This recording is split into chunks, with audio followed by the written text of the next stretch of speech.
सभापति महोदय, वित्त मंत्री महोदय ने जो बजट सदन के सामने प्रस्तुत किया है वह बहुत ही बुद्धिमानी के साथ तैयार किया हुआ बजट है। उन्होंने कोशिश यह की है कि अमीर और गरीब कोई भी कर से बच न पाए, लेकिन उन्होंने उद्योगपतियों को थोड़ी सी छूट भी दी है। जो बड़े बड़े पूंजीपति लोग हैं उनको कर से कुछ मुक्त किया है, कुछ सुविधाएं दी है। मैं नहीं समझ पाया हूँ कि ऐसा उन्होंने क्यों किया है। वह जो चाहेंगे उसको करेंगे, लेकिन मैं भी जो सोचता हूँ उसको आपके सामने रखना चाहता हूँ। पैराचीन। इस विषय पर 3-4 दिन से चर्चा हो रही है। मैंने उसको सुना है।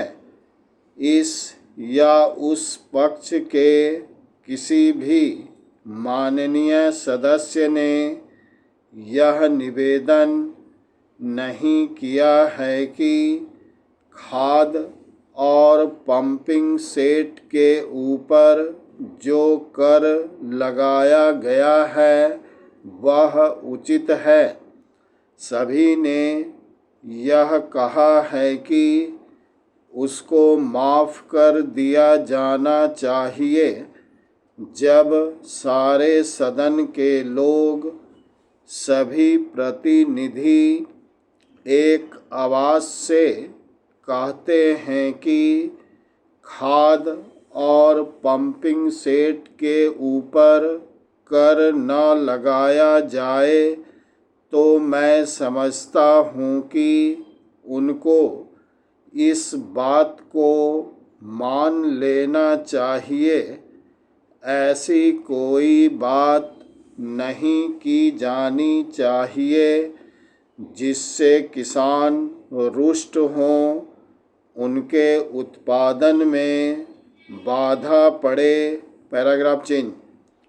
भारत गाँवों में बसता है। 80% लोग गाँवों में रहते हैं। हम गांधी जी के विचारों का अनुपालन करते हैं। गांधी जी ने जो कुछ भी कहा गांव के लोगों के लिए कहा, ग्रामीण जनता के लिए कहा। उन्होंने गाँवों के लोगों को उठाने की बात कही।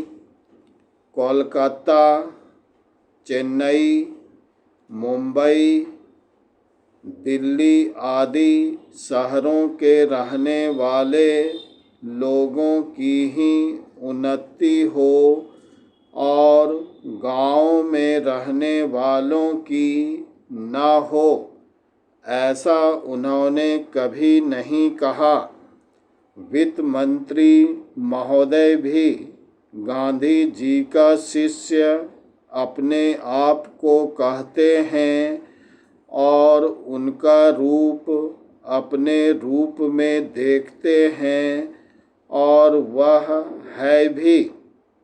इसलिए उनका यह कर्तव्य होना चाहिए कि गांधी जी के विचार के अनुसार वह सारे देश में मद्य निषेध को कार्यान्वित करे।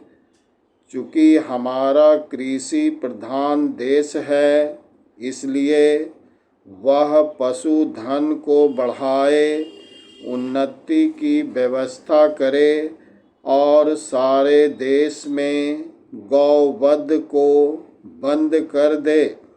सरकार ने यह संकल्प लिया है कि हिंदुस्तान में समाजवादी समाज और लोक कल्याणकारी राज्य की स्थापना की जाएगी।